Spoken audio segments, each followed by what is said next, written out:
আপনার সম্মান, মর্যাদা, যোগ্যতা অনুযায়ী যদি আপনি ঠিক রাখতে চান, তাহলে মৌলভীবাজারের নতুন ব্রিজ সংলগ্ন জুমাপুর বাইতুল আমান জামে মসজিদের কমিটি যারা আছে বা ওই মহল্লার মধ্যে আপনারা কেউ ইমামতি করতে যাবেন না, যাবেন না, যাবেন না। কারণ এই মসজিদ কমিটির যারা আছে প্রত্যেকেই গর্দবের ঘরের গর্দব। এদের জন্মই ঠিক নাই। কেন বলছি জানেন? এই মসজিদে আপনি ইমামতি করতে যাবেন, আপনার দায়িত্ব কি হবে জানেন? কারণ তারা তো ইমামের মর্যাদাই বুঝে না, ইমাম রাখবে কেমনে? তারা ইমামকে ইমাম মনে করে না, ইমামকে তারা কামলা মনে করে, কামলা। বুঝছেন? ইমাম অর্থ যে নেতা, নেতৃত্ব দানকারী, ওইটাই বুঝে না। তো এদেরকে নিয়ে আপনি মসজিদ পরিচালনা করবেন কিভাবে? চিন্তা করে দেখেন একটু। তারা ইমামকে দিয়ে মসজিদ পরিষ্কার করাইব, ইমামকে দিয়ে ওই সমাজের মধ্যে কেউ মারা গেলে ওই লাশ গোসল করায় ইমামরে দিয়া। এটা কি ইমামের দায়িত্ব?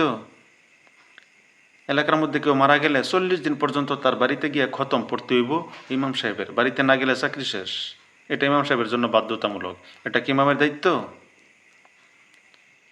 ওই এলাকার মধ্যে এই মসজিদের লেফটিন পেশাবখানা এবং মসজিদ পরিষ্কার, মসজিদ ঝাড়ু দেওয়া, মসজিদের উঠান মুঠান যা আছে সব কিছু ইমাম সাহেবের নিজের করতে হবে। এটা কি ইমামের দায়িত্ব? ইমাম কি কামলা? আপনার বাড়ির কামলা? গর্দবের বাচ্চা গর্দব, তোর বাড়ির কামলা ইমাম? ইমামকে দিয়ে কাজ করাস? গর্দবের বাচ্চা গর্দব। গর্দবকে গর্দব বলে গাড়ি দেওয়া ওয়াজিব, আর শয়তানকে শয়তান বলা ওয়াজিব। শয়তানকে যে শয়তান বলবে না সে মুসলমান না, সে কাফের। ফেরাউনরে যে ফেরাউন বলবে না সেও মুসলমান না। কাফেরকে যে কাফের বলবে না সেও মুসলমান না। এই গর্দবের বাচ্চাদেরকে যারা গর্দব বলবে না সেও মুসলমান না, সেও গর্দব। বুঝছেন? তো এই মসজিদ কমিটিকে সাইজ করার জন্য, এই গর্দবের বাচ্চাদেরকে সাইজ করার জন্য এই মসজিদে কেউ ইমামতি করতে যাবেন না। ইমাম সাহেবদেরকে বেইজ্জতি করে, অসম্মানী করে। সমাজের দর্পণ, সমাজের সম্মানিত ইমাম সাহেবদেরকে যারা সম্মান দিতে জানে না, এদেরকে জুতা দিয়ে পিটানো ওয়াজিব। আমি আপনাদেরকে বলে দিলাম, আপনার আল্লাহর কালাম যদি আপনার ভিতরে থাকে, কোরআন হাদিসের জ্ঞান ভিতরে থাকে, কখনো কারো কামলা সাজবেন না। আর আমি তুমি 2 মাস ইমামতি করলে 1 বছর বাড়িতে বসে বসে খাই, আল্লাহ কি না খাওয়ায় আমারে?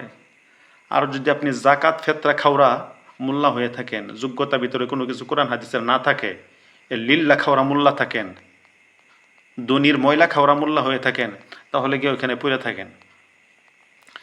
কারণ আমি প্রায় সময় এমন কিছু কঠোর কথা বইলা আপনাদের মতো ইমামদের মনের মধ্যে বা ইমামদের শরীরে কিন্তু আগুন জ্বালাই দিই আমি। কিন্তু ওই সমস্ত ইমামদের মনে আগুন জ্বালাই যারা ওই জাকাত ফেতরাখুর, লিল্লাখুর, ভিতরে ইলিম কালাম কিছু নাই। আরে বেটা, তোর ভিতরে এত বড় সম্পদ নিয়ে তুই জাকাত খাওয়া জায়েজ পাইলি কোথায় বেটা? আবার ইমামতি করস। ইমাম শব্দের অর্থ নেতা। নেতা কখনো জাকাত খাইতে পারে না, ভিক্ষা করতে পারে না। আর ভিক্ষুক এদের পেছনে নামাজি হয় না। ভিক্ষুকরে ইমাম বানানি জায়েজ নাই।